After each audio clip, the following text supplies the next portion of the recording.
sur les priorités en fait de recherche.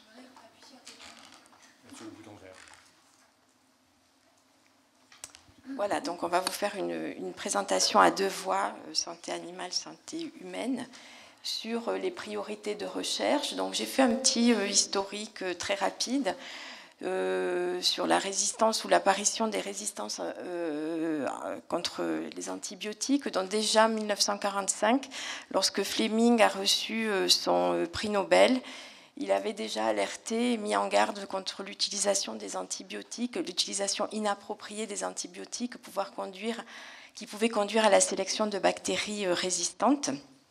Ben oui, le truc, il est là, c'est plus pratique. Et puis, évidemment, comme vous le savez tous, hein, les antibiotiques ont été massivement utilisés et les premières résistances sont apparues chez l'homme dans les années 60. Et jusqu'au début des années 2000, je dirais, c'était un problème quasi exclusivement santé humaine. Et puis, chez l'animal, on avait des détections sporadiques, mais ça semblait pas être un problème d'impasse thérapeutique, pas un problème majeur. Et c'est devenu un problème depuis les années 2000 c'est à ce moment-là qu'on s'est vraiment rendu compte en fait des interactions entre ce qui se passe chez l'homme et l'animal, avec la découverte d'un nouveau staphylocoque doré multirésistant chez l'homme qui provenait en fait d'un élevage de porcs, et donc c'est à partir de ce moment-là qu'on a fait le lien entre la résistance, l'antibiorésistance, entre ce qui se passe chez l'homme et chez l'animal. Et donc à partir de ces années 2000, il y a eu la prise de conscience du lien entre l'utilisation des antibiotiques chez l'homme et l'animal, et ce rôle croisé de ces deux secteurs dans l'antibiorésistance. Hop. Donc là, vous avez un schéma, une petite illustration qui montre tous ces croisements, en fait. Comme il a été dit déjà, les antibiotiques, en fait, l'homme et l'animal partagent la même armoire à pharmacie, les mêmes antibiotiques, et donc les résidus qui sont excrétés par les animaux se retrouvent soit dans l'alimentation, soit dans l'environnement, et peuvent passer chez l'homme. Idem, donc soit les antibiotiques, soit carrément les bactéries qui peuvent être à la fois contaminer les animaux et l'homme. Donc il y a tout un tas de voies possibles de diffusion entre ces différents secteurs, ces différents écosystème. Évidemment, l'écosystème naturel constitue également une sorte de réservoir à tout ça.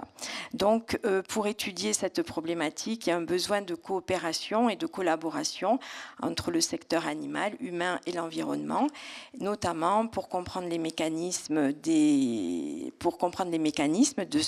cette antibiorésistance, comment cette antibiorésistance se transmet, et puis également développer des systèmes de surveillance communs pour pouvoir suivre cette résistance. Néanmoins, il y a quelques spécificités des secteurs animal et humain, et donc quelques axes en fait de recherche chez l'animal, sachant qu'il y a parfois des spécificités, mais évidemment, il y a également des choses qui sont tout à fait communes entre l'homme et l'animal. Donc, chez l'animal, en fait, l'objectif, c'est de diminuer le plus possible l'utilisation des antibiotiques. Alors, j'ai mis objectif 0 antibiotique avec un point d'interrogation, et je pense que ça, c'est pas un objectif qu'on peut atteindre, mais en tout cas, c'est un objectif, vraiment, c'est une diminution de l'utilisation des antibiotiques. Alors, pourquoi? D'une part, comment on fait plutôt? Le premier des axes de recherche, c'est vraiment la prévention des maladies chez les animaux. Donc, on essaye d'éviter au maximum que les animaux tombent malades avec la première, une des voies qui est vraiment très efficace, c'est la vaccination. Donc, il y a beaucoup de recherches sur vacciner les animaux pour qu'ils ne développent pas de maladies, à la fois des vaccinations antibactériennes, mais également antivirales ou antiparasitaires pour éviter les surinfections. L'immunomodulation également des animaux via différents produits, ça peut être des plantes, des probiotiques, etc. Il y a pas mal de travaux également sur la résistance des animaux, et là c'est assez spécifique pour les animaux évidemment. Comment rendre les animaux plus résistants aux maladies. On peut également jouer sur le microbiote. Aujourd'hui, on sait, les recherches montrent de plus en plus que le microbiote est une sorte de rempart à certaines infections et que le microbiote peut avoir ce rôle de protection. Pour les animaux d'élevage également, une des manières de les protéger contre les maladies, c'est d'améliorer leur bien-être. Et donc, il y a beaucoup de travaux à INRAE sur comment optimiser les conduites d'élevage, les élever dans des environnements qui leur permettent donc d'être en situation de bien-être et donc plus résistants aux maladies. Et puis, il y a toutes les axes de recherche sur la biosécurité dans les élevages, la détection précoce des maladies et puis la surveillance. Le deuxième volet, c'est de mieux prescrire et de mieux traiter. Donc en fait, quand on travaille sur des animaux et en particulier sur des animaux d'élevage, en fait, on a affaire à des troupeaux. Et donc, en général, quand on s'aperçoit que les animaux sont malades, eh bien, c'est un peu tard. En fait, il y a plusieurs animaux qui sont infectés et on a l'habitude de traiter tout un lot d'animaux avec une dose assez importante d'antibiotiques. Donc, il y a tout un volet de recherche qui porte sur comment traiter, déjà comment détecter l'animal malade le plus précocement possible, donc traiter le bon animal et à la bonne dose le plus précocement possible. Et ça, c'est des travaux qui font appel notamment à l'intelligence artificielle et à la détection. Et puis, il y a un volet également sociologique pour comprendre le comportement des acteurs, pour proposer des solutions de réduction de l'usage qui soient adoptées par les personnes qui vont prescrire et utiliser les antibiotiques. Et puis enfin, le dernier volet, c'est tout ce qui concerne les alternatives aux antibiotiques pour guérir.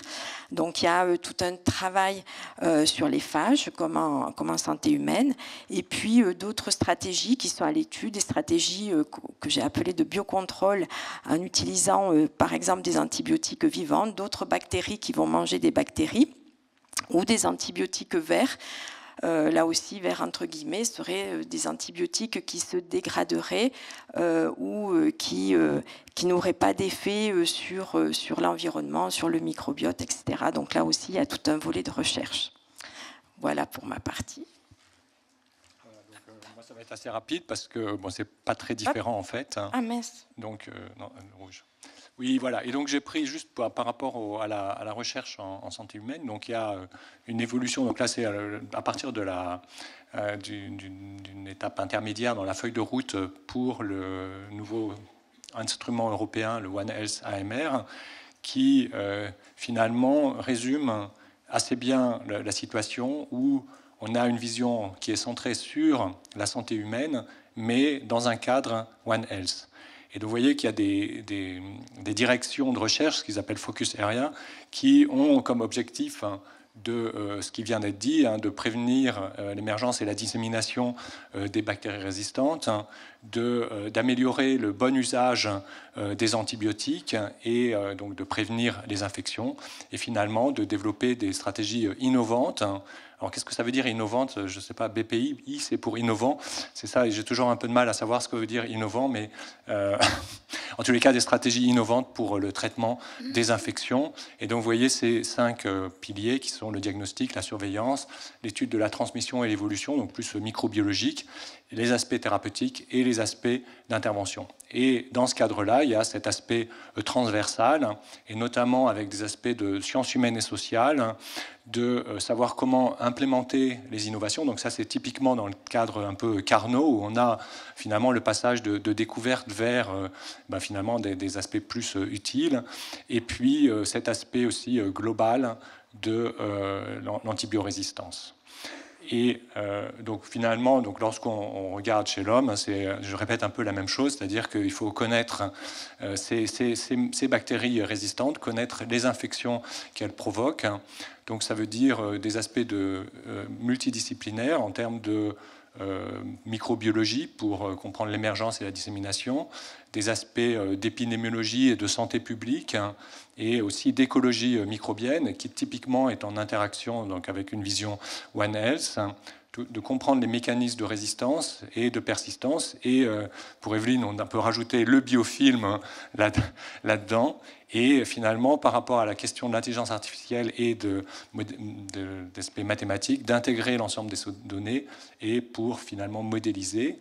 Et donc l'objectif, c'est aussi, pour résumer, mais de définir aussi des mesures de contrôle, ce qu'on a vu par exemple dans le domaine animal, mais aussi d'avoir des outils pour évaluer ces mesures de contrôle. Parce que quand on voit une baisse ou une augmentation, ben, ce n'est pas toujours facile de savoir pourquoi ça baisse. Et je prends, là, je n'ai pas de diapositive, mais je prends l'exemple de la diminution des staphylocoques aureus résistants à la méticilline et l'augmentation conjointe, concomitante pardon, de la résistance des entérobactéries au C3G. Et donc, pourquoi il y en a une qui diminue et l'autre qui augmente, bon, il y a sans doute des explications. Et le deuxième volet, donc, c'est lutter contre l'ennemi. Et donc là, c'est très similaire. Il y a des choses qui sont beaucoup plus faciles. Par exemple, les vaccins, c'est beaucoup plus facile dans le domaine animal. Les antibiotiques, a priori, donc c'est restreint au domaine humain. Et puis, il y a des aspects qui sont conjoints, comme la phagothérapie ou des aspects... par exemple, qui sont développés, notamment il y a deux équipes à l'Institut Pasteur, sur la décolonisation, donc en prévention d'une opération, de pouvoir décoloniser un patient porteur d'une BMR. Et donc, d'un point de vue des Carnot, c'est d'améliorer les thérapeutiques et de développer des nouveaux traitements. Et donc, le travail conjoint entre l'homme et l'animal est quelque chose qui est très prometteur, et d'où l'importance finalement de cette réunion et de cet aspect intercarnot dans le domaine des maladies infectieuses. Voilà. Donc, ce qu'on avait à raconter sur... Et donc, les adresses e-mail ne sont pas sur cette diapositive, mais vous pouvez facilement les trouver sur Internet.